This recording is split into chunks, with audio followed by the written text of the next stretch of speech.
Good morning students. मेरा नाम आलोक कुमार शाह, सहायक शिक्षक RK +2 high school Hiranpur Pakur. पिछले लेसन में हम लोग अति लघु 3 प्रश्न देखे थे, जो प्रश्न संख्या 31 से लेकर 38 तक था। अब हम लोग प्रश्न संख्या 39 से लेकर 46 तक देखेंगे, जो लघु 3 है। प्रत्येक प्रश्न 3 अंक का पूछा जाता है। तो चलिए अब स्टार्ट करते हैं। पहला सवाल है 39। सिद्ध कीजिए कि √3 एक अप्रमेय संख्या है। √3, √2, √5, √2 √2 + 5, √2 - 3, इस तरह का सवाल को हम लोग विरोधाभास विधि द्वारा सिद्ध करते हैं। इसमें हम लोग उल्टा मानते हैं। जैसे माना √3 एक परिमेय संख्या है। अगर इसको हम लोग परिमेय संख्या माने हैं तो परिमेय संख्या का जो रूप है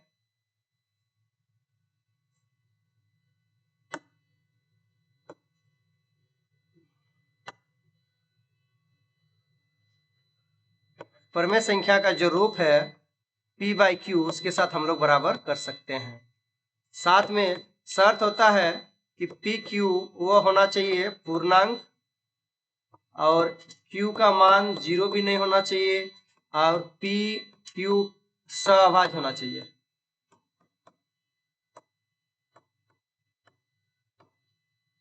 इसी को जब हम लोग आगे बढ़ाएंगे तो दोनों तरफ वर्ग करने से हम लोग को P²/Q² बराबर 3 प्राप्त होगा। इसको और सॉल्व करेंगे तो हम लोग P²/3 बराबर Q² पाएंगे। इसको समीकरण 1 रखेंगे। समीकरण 1 को देखने से हम लोग लगता है कि P² कोई संख्या उसको 3 से भाग देते हैं तो Q² बार में चलता है। इस प्रकार यहाँ एक छोटी सी भाषा लिखेंगे। चूंकि P² को 3 पूर्ण रूप से विभाजित करता है तो P को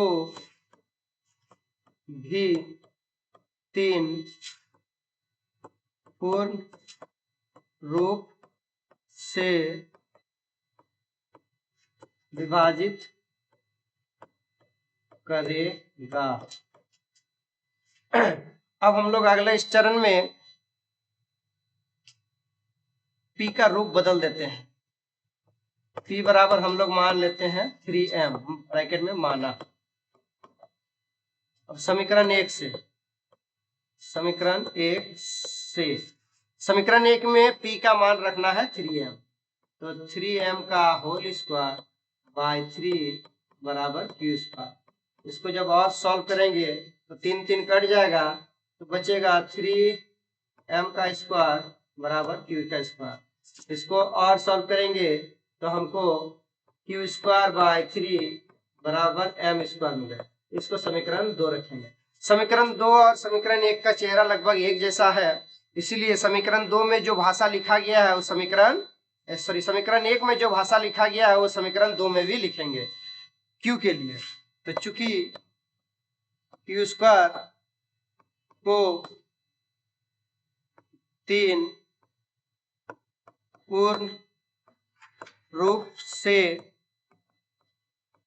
विभाजित करता है तो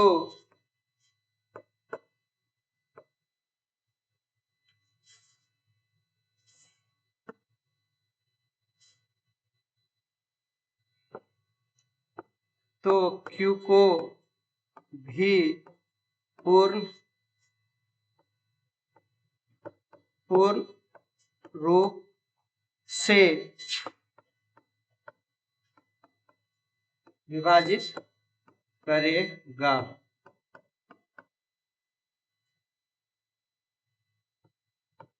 समीकरण 1 तथा समीकरण दो से स्पष्ट होता है कि 3p तथा q का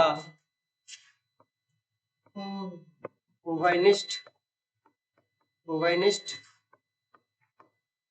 गुणनखंड है जो विरोध उत्पन्न करता है।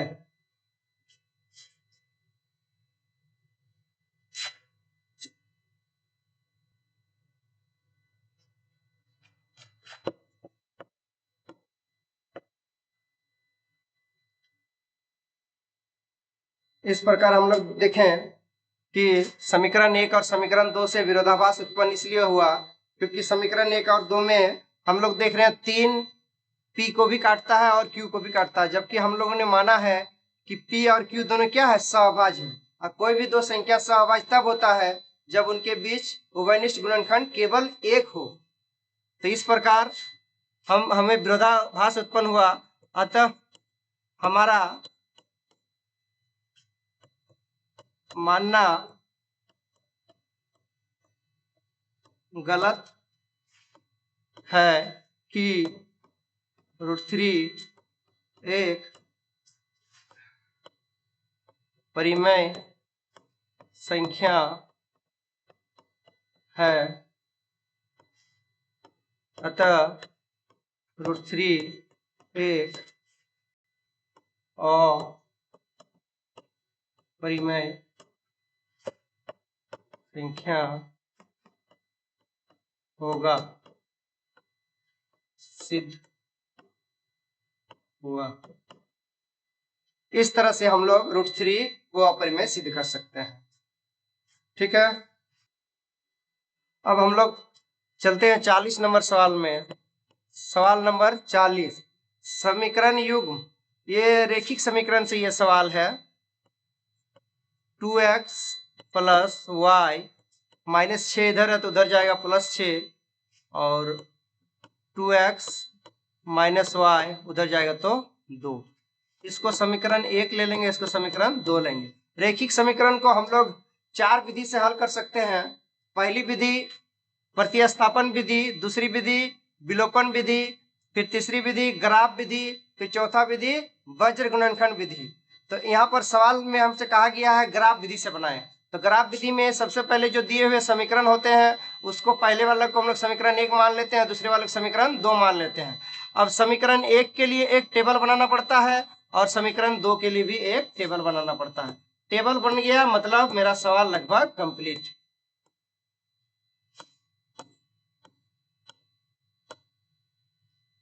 ये समीकरण 1 का टेबल है। तो समीकरण 1 में टेबल बनाते बड़ा आसान है।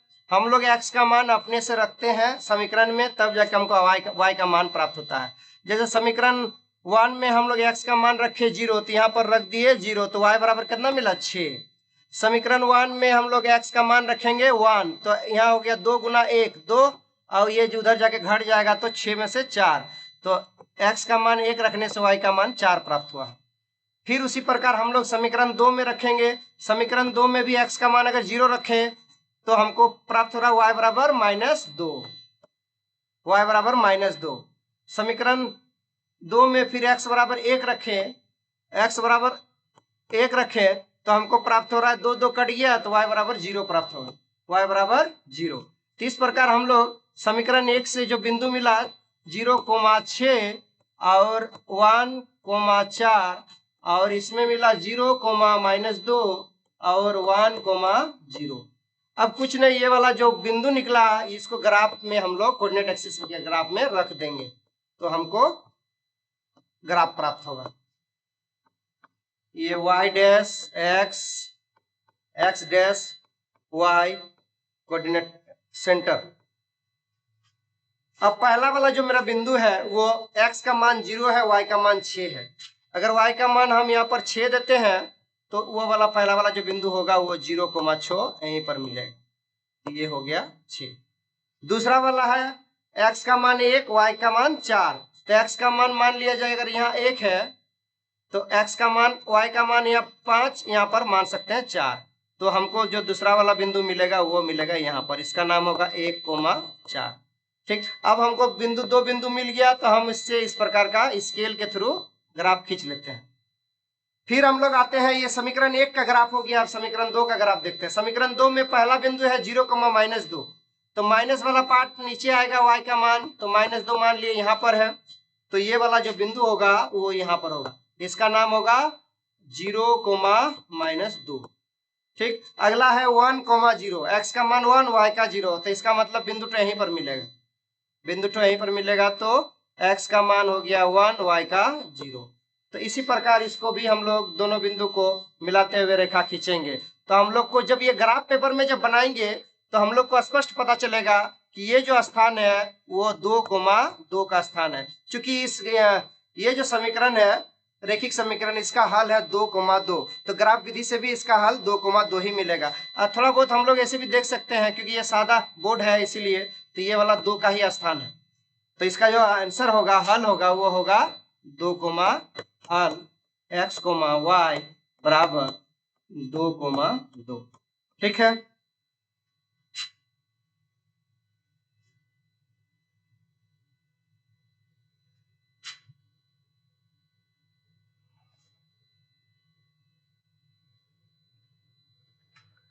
अब चलते हैं हम लोग 41 नंबर सवाल की ओर। 41 नंबर सवाल है एपी श्रेणी से, समांतर श्रेणी से। यहाँ पर दिया हुआ है a बराबर 7 और a 13 बराबर 35। तो हम लोग डायरेक्ट निकालेंगे a 13 और a 13 बराबर होता है a प्लस 12d, और a 13 का मान है 35 और a का मान दिया हुआ है 7, 12d। तो 7 इधर आएगा तो होगा 35 माइनस 7 बराबर 12d।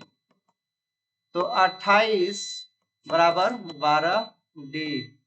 तो d बराबर होगा 28/12। काटने के बाद आएगा 4 से काटेंगे तो 4 तिया 12, 4 सत्ती 28, तो इसका मतलब हुआ 7/3। तो ये 41 नंबर जो सवाल है उसमें डी का जो मान प्राप्त हुआ वो 7/3 हुआ। साथ साथ इसके हमको सिग्मा s 13 मतलब 13 पदों का योग भी पूछा है। तो सिग्मा s 13 और ये बराबर होता है formula an/2 a plus l। l जो होता है उसी को nth पद भी बोलते हैं, और यहाँ nth पद बराबर कितना दिया हो, 35 दिया हुआ है, जो a 13 है। तो इसीलिए हम लोग n का मान हो गया 13, a का मान हो गया 7 और l का मान हो गया 35। तो जब इसको हम लोग ये करेंगे तो 13/2 और 35 और 7 को जोड़ने से 42, ये काटेंगे तो 21 बार में 21 13 गुना करेंगे तो 273 आएगा। इस प्रकार हम लोग ये वाला सवाल में 13 पद तक का योग हम लोग का 273 प्राप्त हो रहा है। ठीक है, चलते हैं अगले सवाल में। अगला जो सवाल है वो है 42वां सवाल। ये है कोऑर्डिनेट ज्योमेट्री से है। तो हम लोग जानते हैं x अक्ष पर कोई बिंदु, x अक्ष पर कोई बिंदु, x अक्ष पर जो बिंदु होगा उसका y कोऑर्डिनेट हमेशा 0 होगा। तो x ही रहेगा, y कोऑर्डिनेट 0। सेम उसी प्रकार y अक्ष पर बिंदु,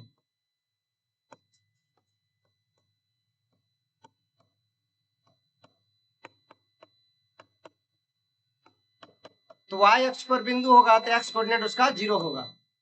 तो इस प्रकार हम लोग ले सकते हैं। ये सवाल में कहा गया है 42 नंबर सवाल में कि y अक्ष पर वो बिंदु ज्ञात कीजिए जो बिंदु इतना और इतना से समदूरस्थ है। तो ये सवाल को भी देखते हैं हम लोग। तो मान लिए हम लोग y अक्ष पर वो बिंदु है 0,y, इसको हम लोग माने। अब बात बोल रहा है कि दो बिंदु है, तो एक बिंदु A है और एक बिंदु है B। तो A का जो कोऑर्डिनेट है वो 4,6 है और B का जो कोऑर्डिनेट है वो है 4,-3 है। सवाल बोला है ये जो y अक्ष पर जो बिंदु है मतलब बिंदु P वो a और b से समदूरस्थ है। समदूरस्थ का अर्थ होता है ये वाला इतना का दूरी और इतना का दूरी क्या होगा, समान दिया हुआ। तो समदूरस्थ दिया हुआ है तो हम लोग साफ साफ लिख सकते हैं PA बराबर PB। तो इसका हम लोग जब वर्ग करते हैं तो PA स्क्वायर बराबर PB स्क्वायर वर्ग कर सकते हैं। अब हम लोग कुछ नहीं, इन दोनों के बीच में दूरी सूत्र और इन दोनों के बीच में भी दूरी सूत्र लगा सकते हैं। तो दूरी सूत्र लगाते हैं हम लोग। तो दूरी सूत्र लगाएंगे तो 4 माइनस 0 का होल स्क्वायर जोड़ 6 माइनस y का होल स्क्वायर। उधर भी लगाएंगे तो 4 माइनस 0 का whole square plus minus 3 minus y का होल स्क्वायर।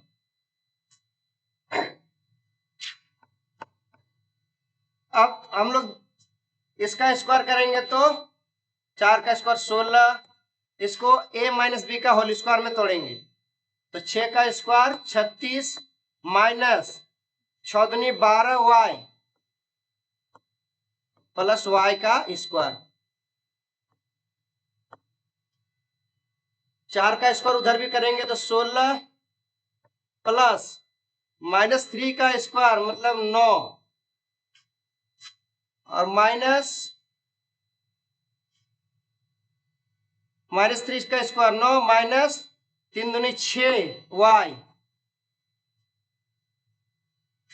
माइनस इसमें भी है तो माइनस प्लस हो जाएगा ये और plus y square.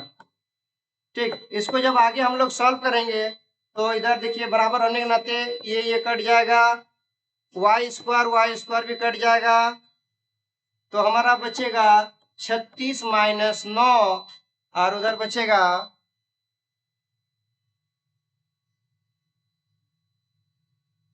6y minus 12y। तो हम लोग को मिलेगा माइनस में 6y होगा, ये प्लस में होगा। हम लोग को बचेगा यहाँ पर 28 बराबर 27 बराबर इधर मिलेगा हम लोग को 6y। तो y बराबर होगा 27 बटा 6। इसको काटेंगे तो हम लोग का आएगा 4 पॉइंट इतना। तो y का मान हम लोग इस प्रकार मिला 4 पॉइंट इतना। तो हमारा जो बिंदु होगा वो बिंदु होगा 0,y बिंदु लिए हम लोग 0,y। तो बिंदु हो गया मेरा 0,4 बटा 4.5 है। ठीक, तो मेरा आंसर हो गया ये। ठीक है, हम लोग चलते हैं अगला सवाल में। अगला सवाल है, अब हम लोग चलते हैं अगला सवाल, सवाल नंबर 43। सवाल नंबर 43 बोल रहा हूं उस बिंदु का निर्देशांक ज्ञात करें जो बिंदु इतना और इतना को मिलाने वाले रेखाखंड को 2/3 अनुपात में बांटता है। तो हम लोग उस बिंदु को ज्ञात करना। तो ये भी निर्देशांक ज्यामिति का ही सवाल है। देखिए फिगर से अच्छा समझ में आएगा। ए हो गया, ये हो गया बी। ए का जो निर्देशांक है वो -1 और 7 है और बी का जो निर्देशांक है वो है 4, -3 है। एक बिंदु है मेरा P, इसी का निर्देशांक ज्ञात करना है। मान लिए ए बी को काटने वाला बांटने वाला बिंदु P, तो इसका कोऑर्डिनेट हम लोग मान लिए XY। ठीक, ये किस अनुपात में बांटा? ए बी को 2:3 में बांटा है। ठीक, तो हमको XY का मान, तो इस विभाजन सूत्र से बनेगा यह सवाल। ठीक, तो ये मेरा पहला वाला X1 Y1 और इसको बोलते हैं हम लोग X2 Y2 और ये आता है M1 और ये M2। ठीक, तो हम लोग विभाजन सूत्र लगाएंगे डायरेक्ट। विभाजन सूत्र से x बराबर X2 M1 plus X1 M2 bye M1 plus M2।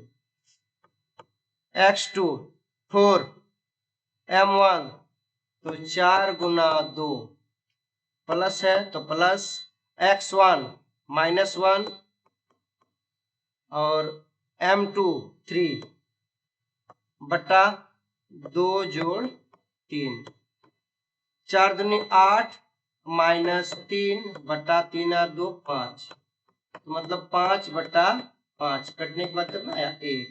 Same उसी तरह y कोऑर्डिनेट का भी मान हम लोग निकाल सकते हैं। y बराबर तो y2 m1 plus y1 m2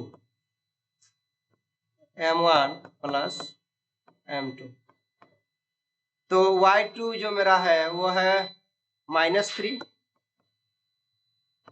m1 है 2 प्लस y1 जो मेरा है वो 7 है और m2 है 3 बट्टा नीचे 2 प्लस 3, तो -6 और प्लस 7 21/5,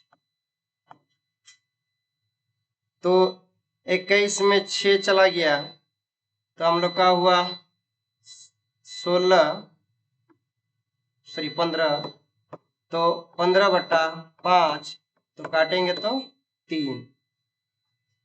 तो इस प्रकार मेरा जो विभाजन बिंदु जो है उसका कोऑर्डिनेट बन गया x का 1 और y का 3। ठीक, चलते हैं अब अगला सवाल में। 44 नंबर सवाल है। 44 नंबर सवाल है कि सिद्ध कीजिए कि बाहरी बिंदु से वृत्त पर खींची गई स्पर्श रेखाओं की लंबाइयां बराबर होती है। बड़ा आसान सवाल और इम्पोर्टेंट सवाल भी है।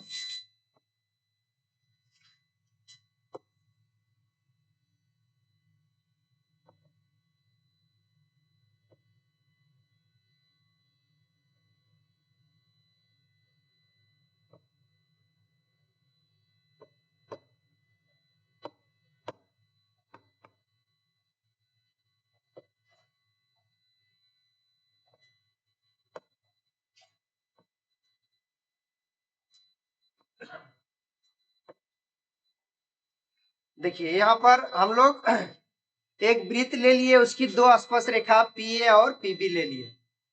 ठीक, ये बाहरी बिंदु P है, उसी से दो स्पर्श रेखा खींचा गया है। अब हम लोग को सिद्ध करना है कि दोनों स्पर्श रेखा बराबर है। तो ये प्रमेय टाइप का सवाल है, इसीलिए हम लोग शुरू करेंगे। दिया है वृत्त COR, ये सांकेतिक हुआ कि O इसका केंद्र, R इसका त्रिज्या, में PA तथा PB दो बाहरी बिंदु से खींचा गया स्पर्श रेखाएं है। सिद्ध करना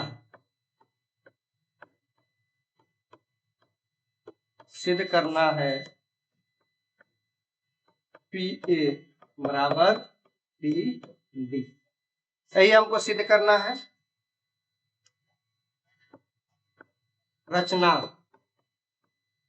रचना में हम लोग को OA, OB तथा OP को मिलाया।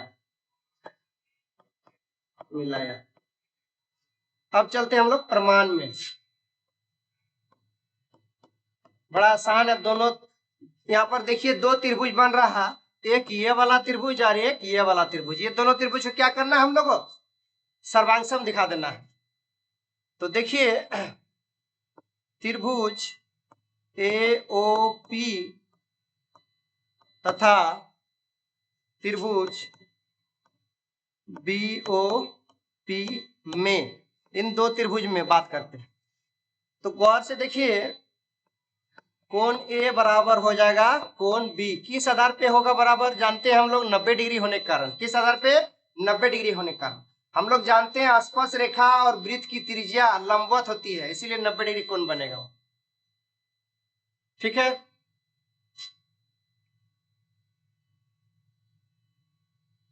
और OP बराबर हो जाएगा OP, ये है कॉमन होने के कारण,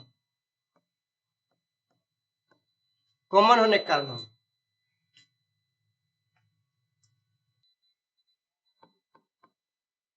और OA बराबर हो जाएगा OB, ये किस आधार पे होगा बराबर? रेडियस होने के कारण, मतलब त्रिज्या होने के कारण। तो इस प्रकार हम लोग देख रहे हैं कि दोनों त्रिभुज सर्वांगसम हो रहा है, किस आधार पे? RHS के आधार पे। तो हम लोग साफ साफ लिख सकते हैं त्रिभुज AOP सर्वांगसम है त्रिभुज BOP का, किस आधार पे? किस आधार पे? RHS आधार पे, RHS। ठीक, तो हम लोग ये भी जानते हैं अगर सर्वांगसम त्रिभुज होता है, दो त्रिभुज सर्वांगसम होता है, तो CPCT से उनका संगत भुजा भी बराबर होता है, संगत कोण भी बराबर होता है। तो हम लोग साफ साफ लिख देंगे, इसीलिए PA बराबर PB, PA बराबर PB किस आधार पे? CPCT से प्रूफ।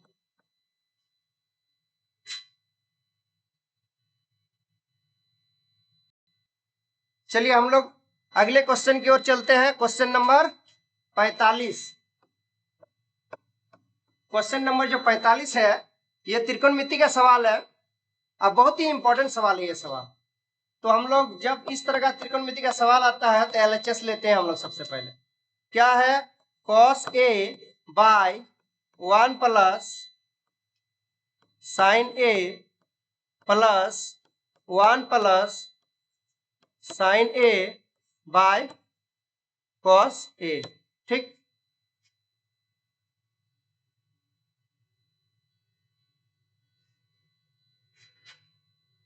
अब इसको हम लोग सिंपल एलसीएम लेते हैं, सिंपल एलसीएम लेते हैं। तो 1 प्लस साइन A इंटू हो जाएगा cos A।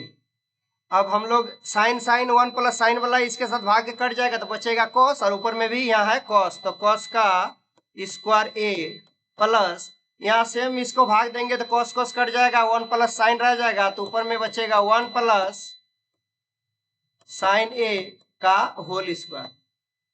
ठीक, अब आगे चलते हैं हम लोग। तो cos स्क्वायर A और उसको हम लोग 1 प्लस साइन A का होल स्क्वायर को होल स्क्वायर के फॉर्म में हम लोग तोड़ेंगे A प्लस B के। तो 1 प्लस 1 का square plus 2 sine A plus sine A का स्क्वायर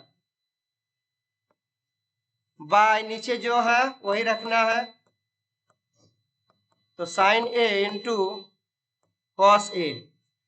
अब यहां पर हम लोग साइन स्क्वायर A और कॉस स्क्वायर A एक जगह रखेंगे, sine square A plus cos square A को एक जगह रखें, अब प्लस 1 प्लस 2 साइन A भी है। ठीक, नीचे जो का त्यों रहेगा,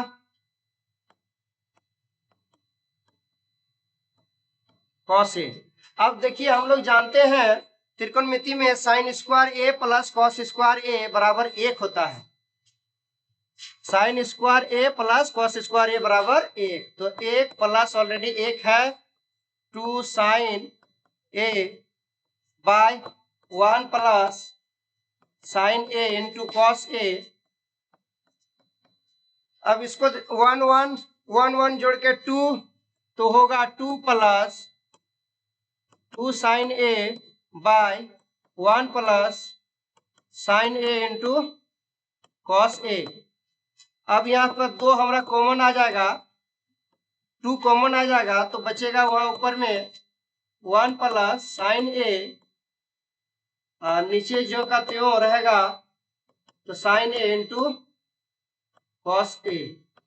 अब देखिए 1 plus sine A 1 plus sine A cut जाएगा, कटने के बाद ऊपर में बचेगा 2, नीचे बचेगा कॉस A, और नीचे का कॉस ऊपर जाने से सेक में बदल जाता है, तो सेक ए, अरे ही हमारा RHS है, प्रूफ करना है, तो RHS प्रूफ।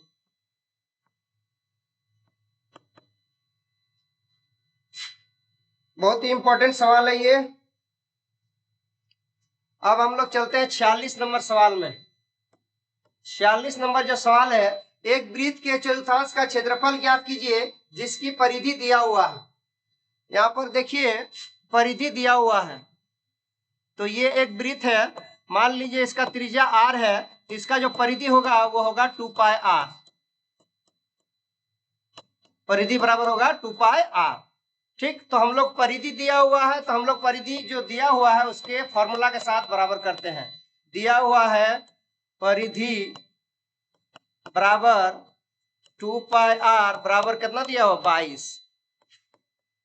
तो 2 पाई की जगह लिखेंगे 22/7, r की जगह आरे रहने देते हैं 22, 22 कट जाएगा, ये r कोना होके उधर गुना हो जाएगा तो होगा 7, 7 जाके गुना होकर 7 और बट्टे में आएगा 2, मतलब r का जो मान होगा हम लोग का 7/2 होगा। अब सवाल बोल रहा है कि वृत्त के चतुर्थांश का क्षेत्रफल ज्ञात करना है, तो हम लोग डायरेक्ट लिखेंगे, हम लोग फॉर्मूला जानते हैं, वृत्त के चतुर्थांश का क्षेत्रफल बराबर 1/4 इंटू पाई r स्क्वायर होता है।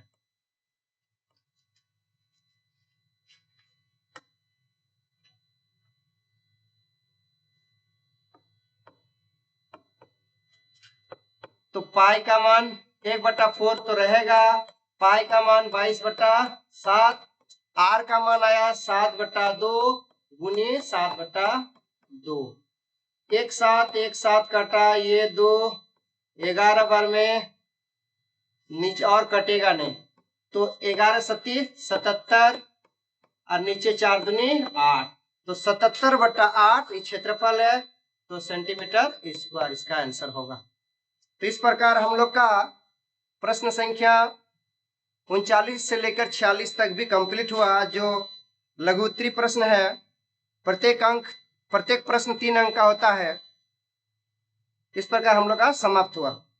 धन्यवाद।